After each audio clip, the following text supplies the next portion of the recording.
Morning Stampers, I'm Meg from LovenStamps and you're here for another Maker Mornings with Meg video. So whether you're watching now live on Facebook or later on Facebook or YouTube, thank you for being here. So today we are going to talk about a whole bunch of different elements and how they kind of come together to make a great project. So we are going to start off with the Love You Always specialty paper, which is here.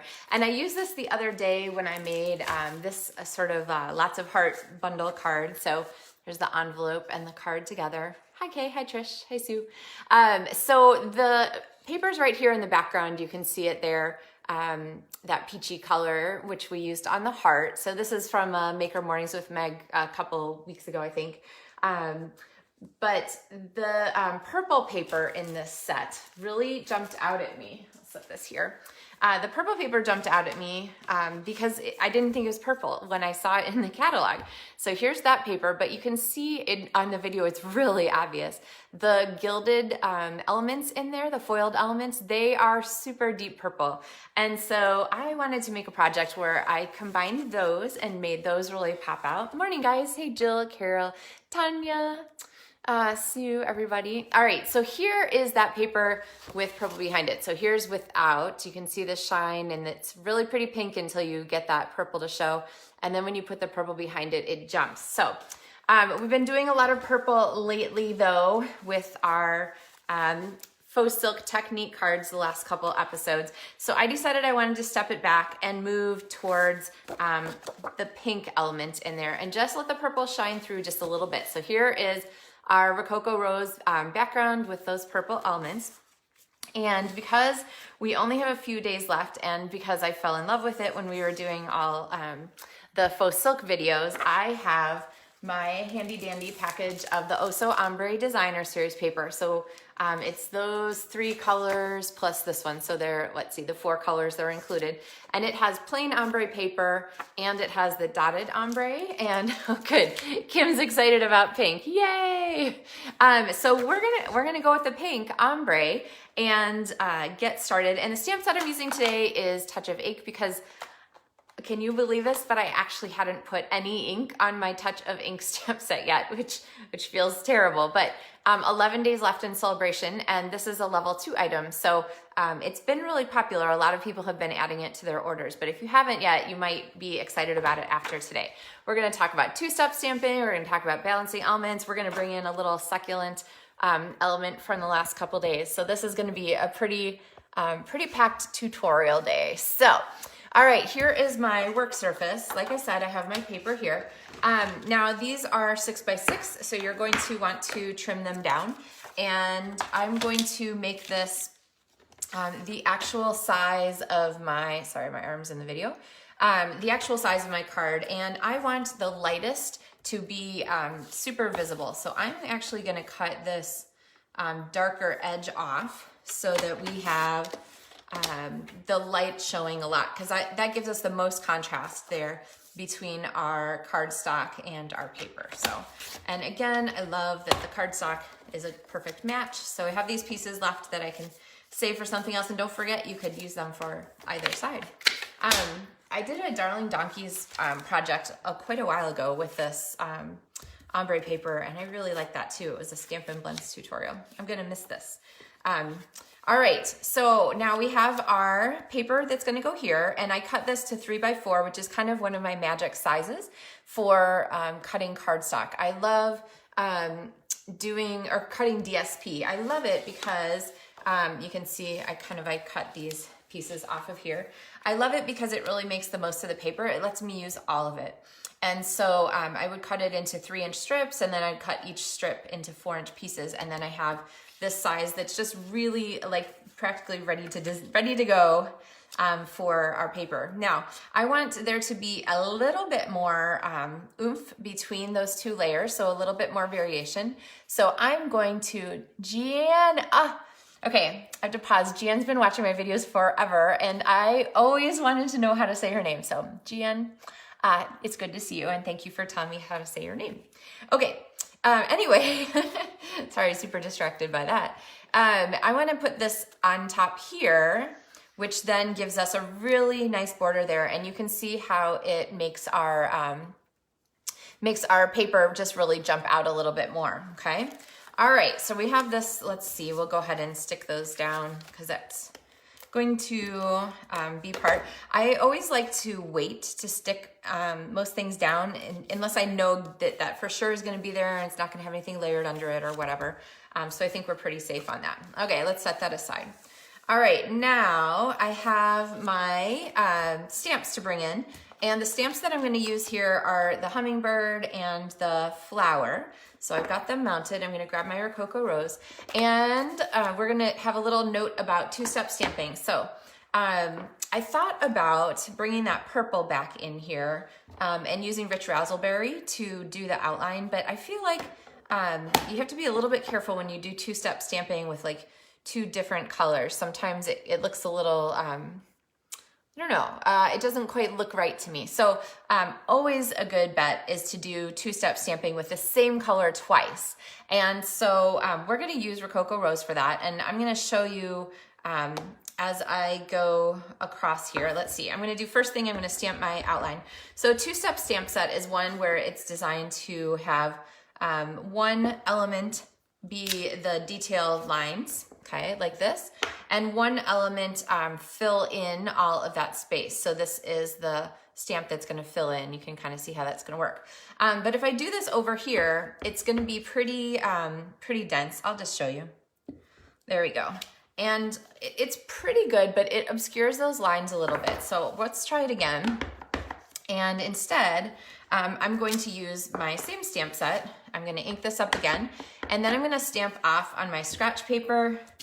Happy to have my grid paper handy. And then I'm going to try again. And when I'm lining this up, I basically pick like one corner and kind of anchor that corner so I know it's in the right place. And then I just rotate my stamp kind of along that axis, almost like there's a pin right here, which keeps that one spot in place. And then I just turn until the rest of it's lined up, okay?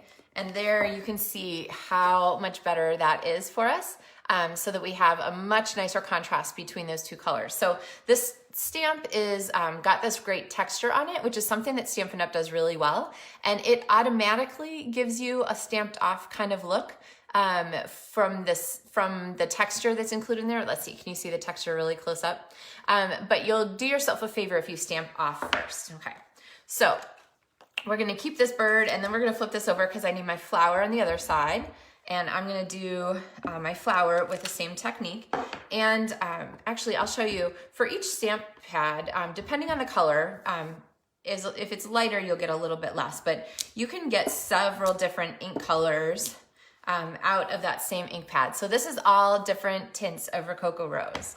So I'm gonna go ahead and stamp off just once, I think, because I want there to be some pretty nice depth of color. And again, I'm gonna kind of put my pin in here and rotate around it. There we go. And these, you'll see, these images are not exactly the same size and shape, which I love.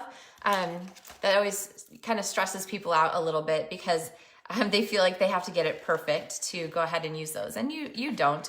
But this one takes a lot of that perfect expectation out because they overlap each other. And the sketchy style of the stamp set is perfect for that. So let's make sure I cut, I was afraid I cut the wrong side. Okay, so a note about cutting, fussy cutting can be your friend. Here are my tips. One, use a really sharp pair of scissors so you're not making your hand work too hard, okay? Paper snips are fabulous. They can be sharpened. The only trick with sharpening them is that they have one rivet in the middle. They're not an adjustable screw. So if you sharpen them or get them sharpened, just know that your tips won't quite meet anymore, which I have lots of sharpened paper snips. It doesn't really bother me because I hardly ever cut at the tip. As you can see, I almost never cut at the tip. So I love that they're a really nice quality metal that can be sharpened.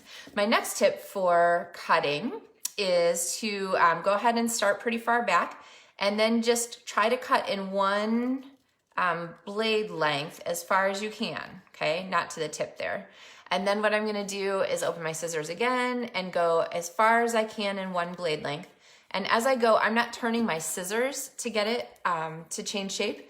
I'm just turning the cardstock. So all I need to know, I learned in kindergarten, This is how we learned in kindergarten, but it's easy to forget. So keep in mind that when you're cutting shapes, you're turning the paper, not your scissors, okay? There are maybe a couple exceptions, and then I like to leave a little white border around, sometimes vary the size of it on different kinds of objects, but I like to leave that white border because when I'm layering that on something, there, you can see how it really makes that image pop out compared to if I had that ink popped right up there. Wait a minute, look familiar, right? Leaving that white border around the edge. It's a nice trick to keep track of. So, all right. So I am going to bring this back in here, and we're going to talk a little bit about how I would put these together. So obviously the bird has to go here just a little above, right? Hummingbirds kind of come up to the side of a flower. And so I kind of like it like this. Now, when I made my first, my sample card, I kind of did this at first, which is also pretty and actually kind of leaves you having more of a feeling of space here around. That negative space is really nice. And then I wanted some greetings to go with this. So for greetings in the set, there are love, hope, thinking of you, hello, friend, best wishes, lots of good choices. And my first thought was that I wanted to use one of the little like hello, friend, or thank you so much. And so I pulled in my Simply Succulents potted succulents dies. So they match that. This is how I keep my dies and stamps organized. They match the Simply Succulent set. So these little labels that are included in here are fabulous. So, oops. I decided that I would pull these out since I had them out from the other day. So using this one. So I kind of brought this little image in here, this little die cut, and I was trying to figure out where to put it. So first of all, I try to avoid putting things under the tails of animals because I don't know, I just don't like that kind of spacing for things. Their like back ends are, you know, business ends. So we'll avoid that. So that means I'm going to put it over here someplace. Up here kind of pulls away from this focal point. So that's not a good spot. Here covers up too much of the flower. And then I thought, you know what about that other element? What if I bring this one in here?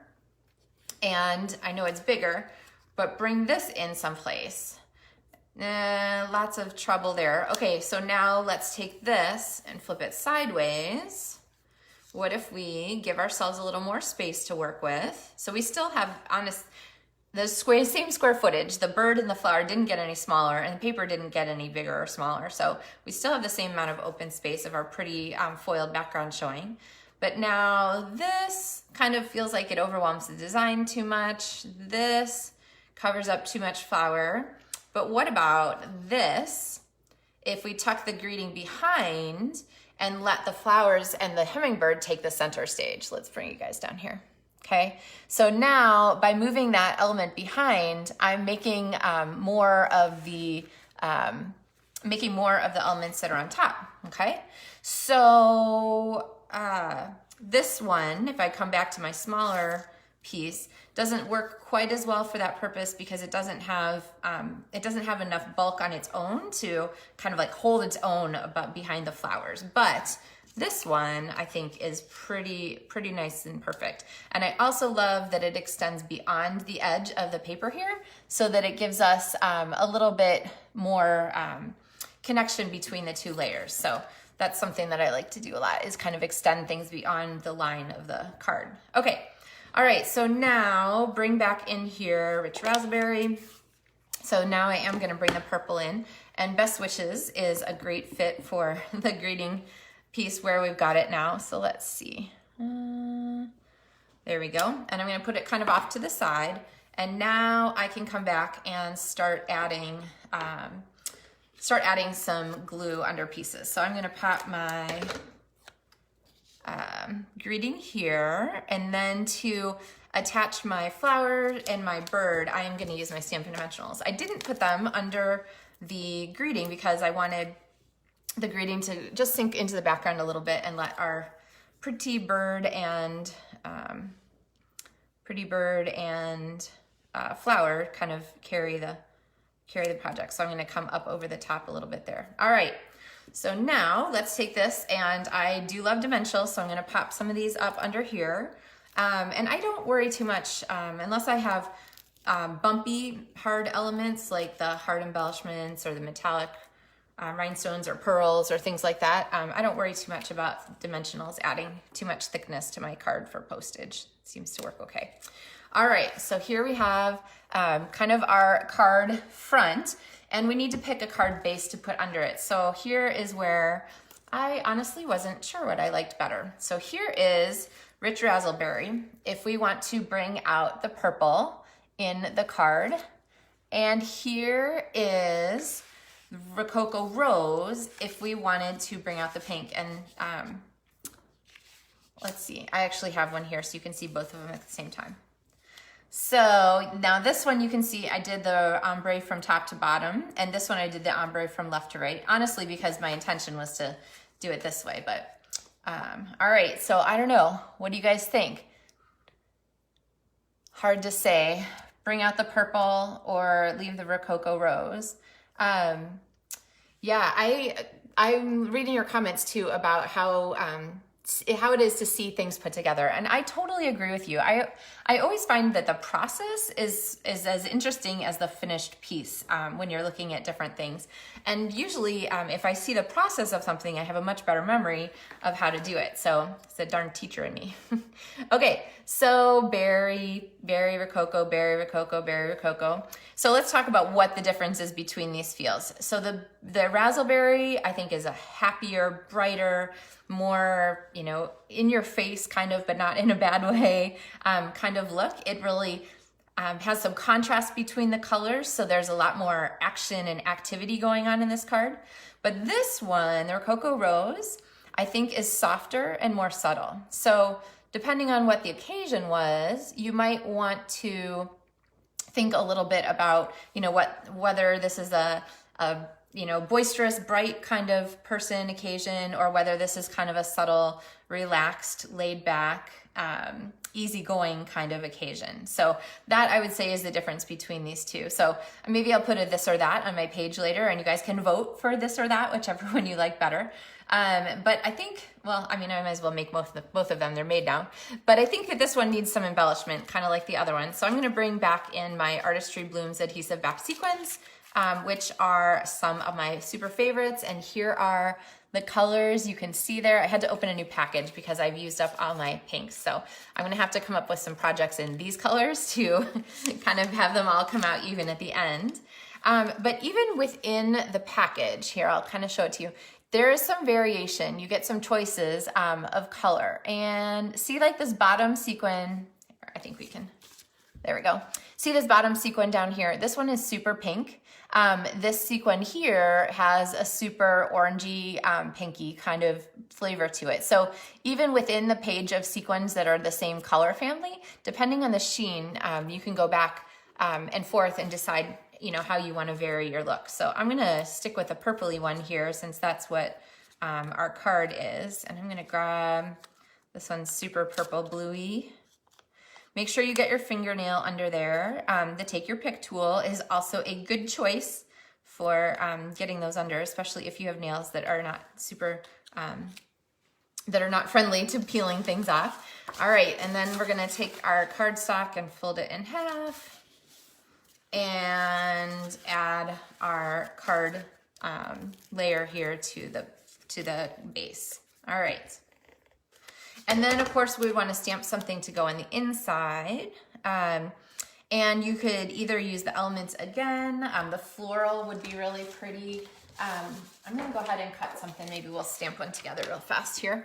I love to make my card layers just the same. So I'm going to, same as my card front. So I'm going to make this 5 1/4 and take this away by 4.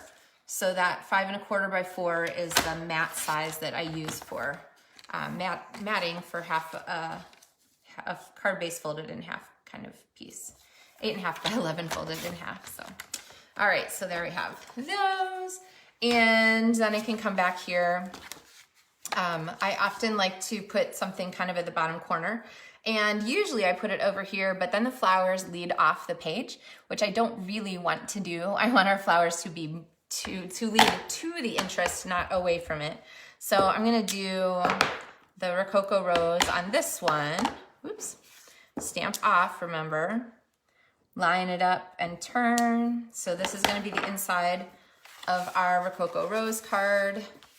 And then I think we'll go a little crazy and do, now I'm going to a much darker color, so I'm honestly not gonna worry about cleaning my stamp. The Rococo Rose ink is not going to damage my Rich Razzleberry ink pad. And so now on the card here, I'm gonna go with purple flowers inside. There you go. So you can kind of see how those give us a nice match for our cardstock there. And then I'd probably do the envelope exactly the same way. So, all right. So I think that covers us mostly for today. Whoops, woo. So I hope you guys enjoyed the tutorial. So we talked about, I don't make anybody seasick. We talked about a lot of kind of basic stamping techniques, but not in a basic way. So I'm really having some understanding of how those pieces go together. And I like that you guys chose the bright and happy one this morning. So I'll post the this or that a little later, and you can come back and vote if you preferred the lighter of the two. So here's the Rococo Rose version. There we go. I just saw Carol said that the purple is a richer color. Yeah, for sure. A lot more color saturation in this purple than there is in the Rococo Rose. So, but either way, it's a great stamp set, and that Love You Always Specialty Designer Series paper, definitely not a Valentine only piece of specialty paper. So I would definitely consider adding that. And if you missed it, because I showed it at the very beginning, this is the selection in here. And actually, there's this peach color, which I think is actually Blushing Bride, and then the Sahara Sand sandy color here. And I love this one too. It's got no flowers in it, it's just leaves. So there's a lot of things that you can do with that one. It actually, I have this stamp set handy because sometimes I just pull things together and just as ideas. And the Enjoy the Moment set, which is absolutely wonderful artwork, would be a nice match here for that Sahara Sand. Let's see, let me go this way. For that Sahara Sand foiled paper. The foil's a little bit glitzy for this non-glitzy sketch stamp set, but I bet this set could carry it off. So, all right, Kelly says she definitely has to try this one. Yes, so if you felt like the last couple of days with our a little bit over the top techniques were a little bit more than you're used to, I'd say, you know, back up, do what you're comfortable with, and then take a running stab at something like this, because, you know, I mean, worst case scenario, you throw away a piece of paper, but try something new. So, all right, guys, have a wonderful day. Have fun with your two-step stamps and more. And today's Wednesday, so I'll be back 2 more days this week with more projects. So have a great one, and we'll talk to you soon. Happy stamping.